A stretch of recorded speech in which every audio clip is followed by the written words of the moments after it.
Hello and welcome. My name is Cyranus from the Fleet Task Force Atlantis, and welcome to Cure Space Elite, the tutorial. This is one of the harder of the ones. Now, I'm in a science vessel with some very basic weaponry. The shield is the one you get from Colosseum, and the weapons are basic Mark 11s, disruptors. I've got a cannon and two beams in the front and two beams and the kinetic cutting beam on the back. So we're not going to be accused of having a great amount of DPS from this ship. But I'm doing this so I can show you that any ship can do it. Now, what we're doing here is we are demonstrating the M or ML strategy. What that means is the middle, right, medium, left, middle, left even. What this means is you kill the probes in the middle, you kill the probes on the right, you kill the cube on the right, you kill the cube in the middle, and then everybody focuses on the left hand side. You need somebody guarding the Kang in the middle, and then everybody has to focus on killing, everyone else focuses on killing the probes. Now the bottom probes repair the middle probes. The middle probes repair the hull of the cube.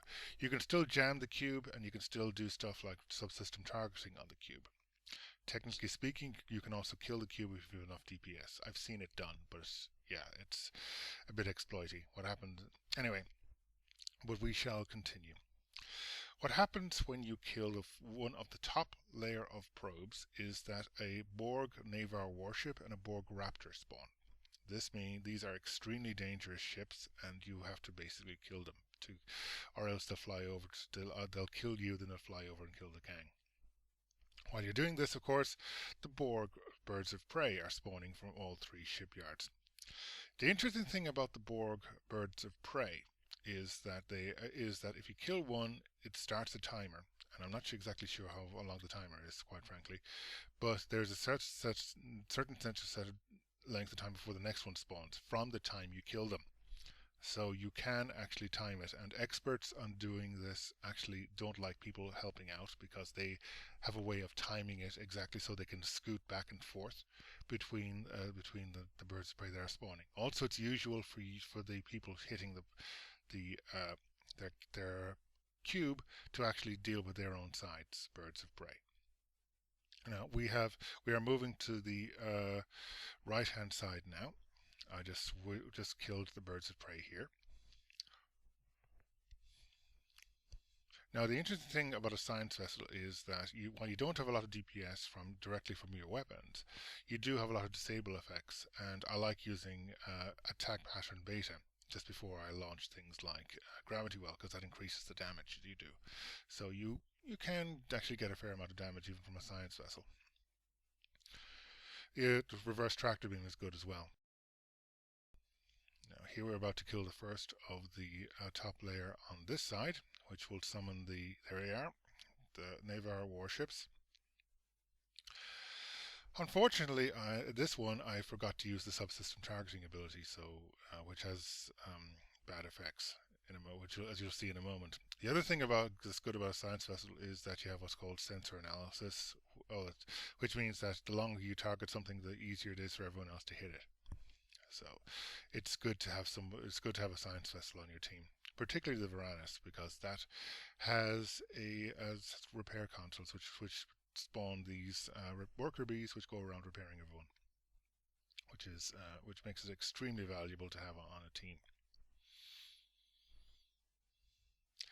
And as ever, I keep forgetting to use my subsystem targeting, like hitting weapons and stuff would be good. I think I even forgot to jam it as well at this point.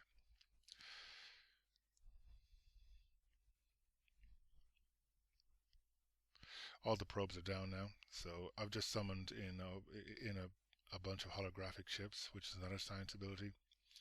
Unfortunately, it's not enough. So I am about to explode. There we go. Now just showing you that it's a good idea to actually repair yourself after a death, because if you don't, you get a much higher chance of getting a critical injury on your ship and on ground as well, which it's something like it goes from 1 to 100 to 1 in 5 chance, which is not good. So keep yourself nice and repaired. It's always a good thing. First cube is down. Now here's the reason why you do the MRRML strategy. when the first cube dies, three raptors spawn from the two remaining shipyards, and they are very fast and they are more than capable of killing the Kang in no time flat. So this is the most dangerous time of the STF. So you are trying to get these raptors dead and get the second cube down as fast as possible, which is why you prep it at the start by killing all the probes. Now, it's usual for two people to go onto the left-hand side to assist the guard in killing the raptors. I didn't do it this time, and with all four of us are here, which does mean we get the cube down very fast. But it also means that the raptors are now dangerously close to the Kang. And remember, if the Kang goes to 75% hull or below, the optional is failed. But everybody sees the danger, and everybody swoops on the raptors and kills them pretty quickly, so we're still good. Again, it's 6 minutes now. There's 2 cubes that are now dead. What happens when 2 cubes are dead is that 3 Navarre warships spawn. Now, the thing you have to remember is that until anything that spawns from the shipyards, until they get to the Kang, within the weapons range of the Kang, 10 kilometers, they are completely inert. They will not return fire. So you have a chance of actually killing them with no danger to yourself. Once they get to the Kang, they become fully active, and they will defend themselves aggressively. But until then, nothing. I think the most they'll do is they'll rebalance their shields. So that is your time to do it. Again, I'm spreading around the damage with reverse tractor beam. Again, a good thing for science vessels to do. And because all 5 of us now are here at this, the probes are going down very, very rapidly. We're coming up on 7 minutes from the start of the scenario. So we have 6 minutes left on the Kang, on the Kang timer. The first of the top ones has died, so we have the Raptors and the Navarre warship. The Navarre warship and the Raptor, of course, are busy shooting up everything in sight. And while this is happening, the Navarres spawn again. Thankfully, because we have all 5 of us here, we are more than capable of dealing with both the Raptor and the Navarre, and with the inert warships. As you can see, people are spreading fire around them quite nicely. The nice thing about reverse tractor beam is that if you position yourself right, and this is a very, very big thing, you can actually push things away. And positioning yourself right is not right on top of them, it's a little bit away from them, so the angle of you pushing them away is actually much, much shallower. So right there is absolutely perfect. They get pushed right back into the middle right back onto the cube. If you position yourself wrongly, you can push them way up past everybody's line of fire, or even worse, you can push them towards the Kang.